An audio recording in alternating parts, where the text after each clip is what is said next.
Baik, Assalamualaikum warahmatullahi wabarakatuh. Shalom, Om Swastiastu, Namo Buddhaya, salam kebajikan, dan salam sejahtera bagi kita semua. Mohon izin kepada yang terhormat, dosen pengampu teori komunikasi, Mbak Dr. Ken Yuliati Subarsa Putri, MSI, dan juga rekan-rekan yang kami banggakan. Izinkan kami dari kelompok 4 pertemuan 7 untuk menjelaskan mengenai kelompok dan organisasi. Kami terdiri dari 4 personel, yakni ada saya sendiri Muhammad Andika Prima Nugroho, lalu ada Hazik Takif Yakzan, ada Natasha Dewiyanti, dan juga ada Sakila Salsabila. Baik, masuk ke materi yang pertama, ada grouping. Itu grouping, yaitu teori yang terkait dengan komunikasi kelompok kecil. Faktanya, sambil menekankan pentingnya kelompok kecil, Marshall Scott Poole 1998 berpendapat bahwa kelompok kecil harus menjadi bagian dari unit dasar analisis. Setidaknya ada 3 asumsi yang akan memandu teori ini. Yang pertama, ada kondisi dalam kelompok mendorong kekompakan yang tinggi. Yang kedua, ada pemecahan masalah kelompok pada dasarnya merupakan suatu proses terpadu. Yang ketiga adalah pengambilan keputusan dalam kelompok dan kelompok seringkali rumit. Baik, selanjutnya boleh. Selanjutnya ada menurut Janis tahun 1982, dia percaya bahwa setidaknya ada 3 kondisi yang mendorong pemikiran kelompok. Pertama, ada kekompakan yang tinggi dari kelompok pengambilan keputusan. Yang kedua, ada karakteristik struktural spesifik dari lingkungan di mana kelompok berfungsi atau faktor struktural. Yang ketiga, ada karakteristik situasi internal dan eksternal yang penuh tekanan atau bisa disebut dengan stres kelompok. Lalu, interpretasi Janis tentang gejala hal kelompok. Yang pertama, ada melebih-lebihkan grup. Yang kedua, ilusi kekebalan. Yang ketiga, pikiran tertutup. Yang keempat, stereotip luar kelompok dan rasionalisasi kelompok. Rasionalisasi kolektif. Ya, selanjutnya. Yang selanjutnya ada teori strukturasi. Teori strukturasi yang dikembangkan oleh Anthony Giddens dan diterapkan dalam konteks studi komunikasi membahas konsep strukturasi sebagai pemahaman pola perilaku dalam suatu sistem sosial. Strukturasi adalah proses di mana sistem sosial memproduksi dan mereproduksi dirinya sendiri melalui penggunaan aturan dan sumber daya oleh anggota. Asumsi teori strukturasi. Yang pertama ada kelompok dan organisasi diproduksi dan direproduksi melalui penggunaan aturan dan sumber daya. Yang kedua ada aturan komunikasi berfungsi sebagai media dan hasil dari interaksi. Yang ketiga ada struktur kekuasaan hadir dalam organisasi. Nah, selanjutnya ada dualitas struktur.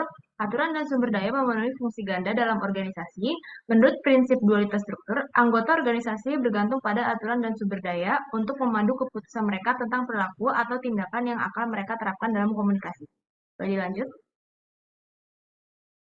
Contoh-contoh masing-masing jenis gaya itu yang pertama ada kekuatan penghargaan, kekuasaan yang memaksa, yang ketiga ada kekuasaan koersif, yang selanjutnya ada integrasi sosial. Konsep ketiga, integrasi sosial, mengacu pada perilaku komunikasi timbal balik antar orang dalam interaksi. Ini adalah proses yang berkelanjutan anggota suatu organisasi berkenalan satu sama lain dan membentuk harapan berdasarkan kesan atau informasi sebelumnya yang dipelajari. Yang terakhir ada penerapan ruang dan waktu. Para ahli teori strukturasi meyakini bahwa seluruh interaksi sosial dalam suatu organisasi tersusun atas dimensi temporal waktu dan spasial atau ruang. Boleh dilanjut? Di materi ini terdapat teori budaya organisasi, metafora budaya, jaring laba-laba, dan organisasi.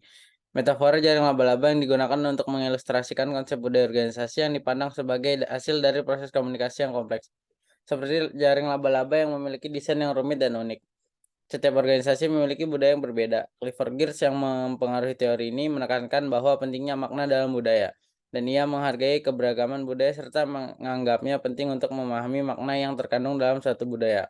Dengan menggunakan pendekatan simbolik interpretasi, teori budaya organisasi mengapresiasi kompleksitas budaya organisasi dan menekankan pentingnya memahami makna yang terkandung di dalamnya. Boleh di next?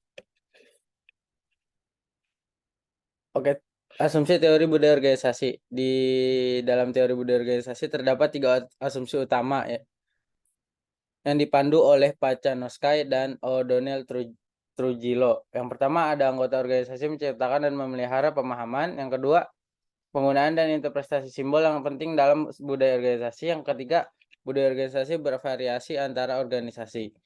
Lalu yang kedua, ada pemahaman etnografis meletakkannya secara tebal. Konsep etnografi dalam konteks teori budaya organisasi yang dipandu oleh Pancanoskai dan O'Donnell Trujillo terdapat 4 poin penting.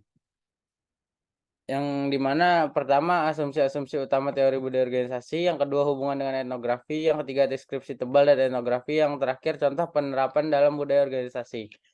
Lalu yang ketiga, pertunjukan komunikatif.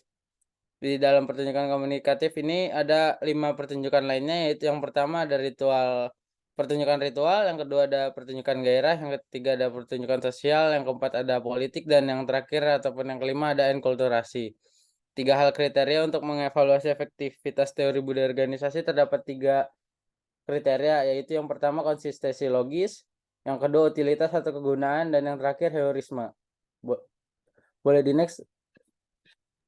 Teori informasi organisasi. Cartwheel mengembangkan pendekatan untuk menggambarkan proses di mana organisasi mengumpulkan, mengelola, dan menggunakan informasi yang mereka terima.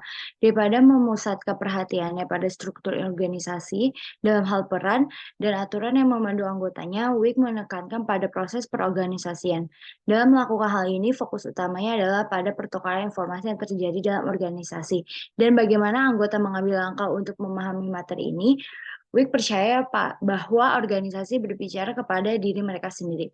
Teori informasi organisasi adalah salah satu cara untuk menjelaskan bagaimana organisasi memahami informasi yang membingungkan dan ambigu. Ini berfokus pada proses perorganisasian anggota organisasi untuk mengelola informasi daripada struktur organisasi itu sendiri. Sejumlah asumsi mendasari teori ini. Yang pertama, organisasi manusia ada dalam lingkungan informasi. Yang kedua, informasi yang diterima suatu organisasi berbeda-beda dalam ketidakjelasannya. Yang ketiga, organisasi manusia terlibat dalam pemrosesan informasi untuk mengurangi ketidakjelasan. Habis itu, konsep kunci dan konseptualisasi informasi. Teori informasi organisasi Wick berisi sejumlah konsep kunci yang penting untuk memahami teori tersebut. Hal ini mencakup lingkungan informasi, aturan, dan siklus. Yang pertama, lingkungan informasi. Jumlah total ialah konsep sentral dalam OIT Wick. Ini mengacu pada jumlah total rangsangan atau pesan yang mungkin dihadapi oleh suatu organisasi atau individu. Yang kedua, aturan. Pedoman menganalisis aturan yang ditetapkan oleh organisasi untuk mengurangi tidak kejelasan dalam pesan yang diterima dan memandu respon yang tepat terhadap informasi. Yang ketiga adalah siklus.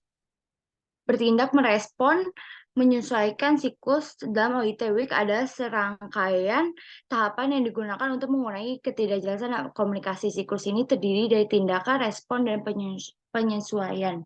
Selanjutnya. Baik, contoh kasus dari materi ini yaitu Nahdlatul Ulama, datang dari organisasi Islam terbesar di Indonesia. Nahdlatul Ulama dari dahulu kita ketahui hingga kini masih eksis dalam menanamkan pengaruhnya di dunia politik. Dari tahun ke tahun, pemilu ke pemilu, suara NU terjadi kenaikan jumlah warga yang secara kultural atau ritual selalu menjadi faktor penguat dalam unsur pemenangan para calon pemimpin. Hingga saat ini, tepatnya menjelang pemilu tahun 2024, suara NU masih menjadi salah satu yang terkuat. Banyak calon yang menggait para politisi NU untuk menarik suara warga Nahdliyin. Menurut sejumlah survei dari pemilu ke pemilu, terjadi kenaikan jumlah warga yang secara kultural atau ritual mengidentifikasikan dirinya dengan Nahdlatul Ulama. Survei Litbang Kompas pada Mei 2023 menunjukkan bahwa 61,7% responden mengaku sebagai warga NU. Baik, sekian dari kami. Wassalamualaikum warahmatullahi wabarakatuh.